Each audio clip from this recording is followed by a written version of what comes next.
جب انسان برا خواب دیکھے تو اس کو کسی کے ساتھ ذکر نہ کرے، اس کو کسی کے سامنے بیان نہ کرے، کیونکہ حدیث پاک میں رسول اللہ صلی اللہ علیہ وسلم نے ارشاد فرمایا ہے، جس کا مفہوم ہے کہ جب بھی تم میں سے کوئی برا خواب دیکھے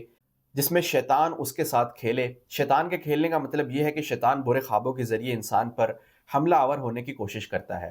تو جب بھی کوئی انسان ایسا ڈراؤنا برا خواب دیکھے جس میں اسے گھبراہٹ ہو یا کوئی وہ بری چیز دیکھے تو اس کو کسی کے ساتھ بیان نہ کرے۔ کچھ لوگ ایسے ہوتے ہیں کہ جب بھی وہ کوئی برا خواب دیکھتے ہیں تو اس کا فوراً دوسروں کے ساتھ ذکر کرتے ہیں، اگر انہوں نے کسی کے بارے میں دیکھا ہے تو فوراً اس کو بتاتے ہیں، جبکہ ایسا نہیں کرنا چاہیے۔ برے خوابوں کو نظر انداز کر دینا چاہیے، انہیں اگنور کر دینا چاہیے، ان کے بارے میں زیادہ مت سوچے۔ لیکن ہاں، برے خوابوں کا شر اور نقصان پہنچ سکتا ہے، یہ ممکن ہے، لیکن اس سے بچنے کی بھی احتیاطی تدابیر رسول پاک صلی اللہ علیہ وسلم نے اپنی احادیث پاک میں بتائی ہیں، کیونکہ برے خواب کا شر اور اثر واقع ہو سکتا ہے، یہ بھی ممکن ہے۔ تو جب بھی انسان برا خواب دیکھے تو اس کے بعد اس کو یہ چاہیے کہ جب بھی وہ دیکھ کر اٹھتا ہے تو اپنی بائیں جانب 3 مرتبہ تھتکار دے، یعنی مکمل طور پر تھوکنا مراد نہیں ہے، یعنی تھوک کے کچھ چھینٹے نکال دینا، تھتکار دینا مراد ہے۔ اور جب 3 مرتبہ تھتکار لے تو اس کے بعد فوراً یہ دعا کرے کہ یا اللہ، آپ مجھے اس برے خواب کے شر سے بچا لیجئے، اور 3 مرتبہ یہ پڑھیے اعوذ باللہ من الشیطان الرجیم۔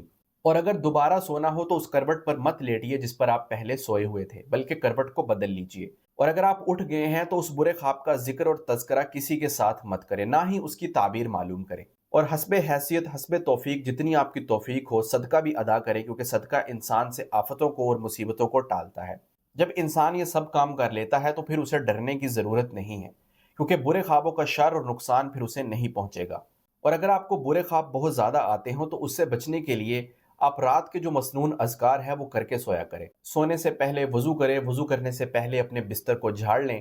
اور 1 مرتبہ آیت الکرسی، 1 مرتبہ سورۃ بقرہ کی آخری 2 آیات،